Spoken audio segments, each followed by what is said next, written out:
Pozdrav svim gledateljicama i gledateljima, moje ime je Domagoj Miloslavić, danas vam se ponovno javljamo iz Micronisovog Gaming Stora i danas za vas na predstavljanju vam imamo jedan legendaran brand za početak i s obzirom da je prošlo 24 godine od prvotnog izdavanja originalne PlayStation konzole, danas za vas na predstavljanju mi imamo, tako rečeno, ne bi se usudio reći nasljednika, nego zapravo jedna reminiscencija na prijašnji, to jest prvotni model PlayStationa i moramo priznati da nas je Sony ugodno iznenadio, ne samo što je izbacio, tako rečeno, ovaj uređaj, nego zapravo da se odlučio pridržati svih, ajmo reći, normativa i gabarita što je prvotni PlayStation zapravo donio na tržište.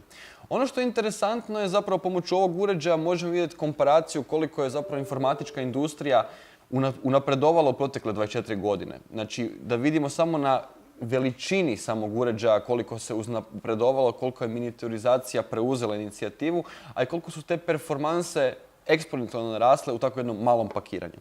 Za početak, kao što vidimo, ambalaža je poprilično malena, dapače čak sama ambalaža je fizički manja nego sama prvotna PlayStation konzola, tako da definitivno možemo reći da je sama konzola fizički puno manja. Kada otvorimo prvotni dio ambalaže, vidimo da je riječ o jednoj dodatnoj kutiji sa uputstvima za upotrebu koje su zasebno izvađeni van, no to nas u ovom trenutku ne interesira. Dotaknimo se same ambalaže u kojoj je konzola zapakirana i moram priznati da sama ambalaža je poprilično impresivna. Vidite originalni PlayStation branding u prvom planu, da vidimo o čemu se ovdje radi.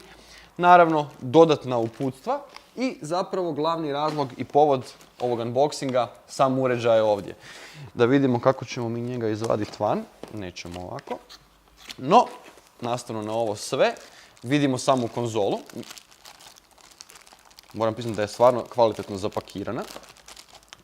No, da vidimo što još dolazi uz ovu samu konzolu. Definitivno pohvale što se tiče same ambalaže, jer ovakav oblik ambalaže nismo vidjeli čak i u puno skupljim informatičkim uređajima. I kao što vidimo uz samu konzolu dolaze dva kontrolera, naponski kabel i HDMI kabel. Kablove ćemo odmah ukloniti, nema se šta puno debatirati, ali interesantno je za vidjeti da naponski kabel, to je kabel od samog napajanja, je zapravo na micro USB tehnologiji, tako da zapravo bilo koji kabel od mobitela će poslužiti za ovaj uređaj, a HDMI kabel je upravo to, HDMI 1.4 kabel. Da se dotaknemo ovoga što je zapravo najbitnije, to su kontroleri. Izvadit ćemo samo jednog za referencu i naravno unboxat ćemo, to jest otvorit ćemo samu konzolu.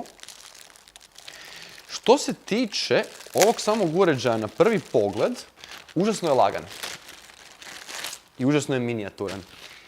Pogledajte samo veličinu ove konzole. Znači, govorimo o uređaju koji je nešto malo manji od samog dlana i definitivno na prvi pogled riječ je o savršenoj replici stare PlayStation konzole.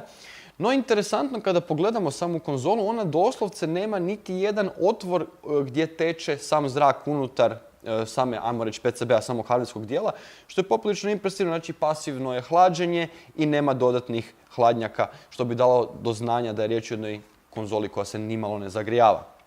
Što se tiče konektora, kao što smo već spomenuli, naponski micro USB, HDMI izlaz i to je to. Što se tiče samih gumbiju, naravno vidimo i legendarne power buttone i open buttone. Power button je upravo to što i znači pomoću ovog gumba palimo samu konzolu, a open button nam zapravo daje mogućnost da prebacujemo sa igre na igru. Moramo napomenuti da u ovoj konzolici 20 igara je već predinstalirano unutar samog operativnog sustava i sadrži stvarno poput više legendarnih naslova, Metal Gear Solid, originalni Grand Theft Auto, Cool Borders 2, tako da sve one koji su upoznati sa starijim naslovima sa PlayStationa definitivno će se ugodno iznenaditi s ovim naslovima ovdje. A što se tiče samog kontrolera, kada bi komparativno uspoređivali sam originalni PlayStation 1 kontroler i ovaj, doslovce ne bi vidjeli niti jedne razlike. Znači, govorimo o savršenoj preslici i kopiji, što je stvarno impresivno, no ne koristi se običan PlayStation konektor, nego ovdje doslovce vidimo USB konektor koji možemo prikvačiti na samu konzolu. Naravno, sama konzolica sadrži dva USB priključka pomoću kojeg možemo naravno oba dva konektora spojiti.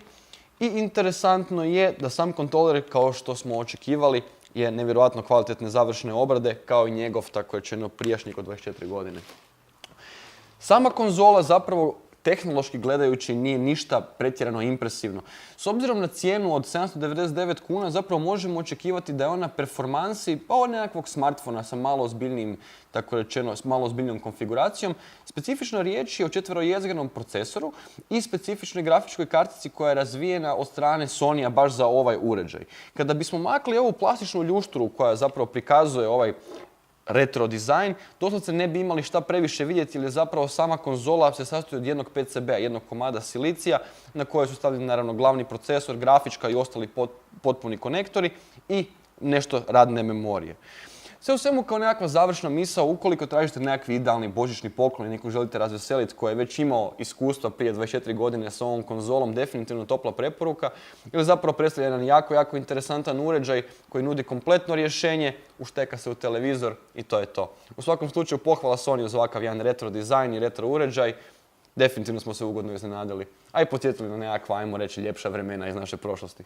Puno hvala na vašoj pozornosti, hvala lijepa, doviđenja i do gledanja.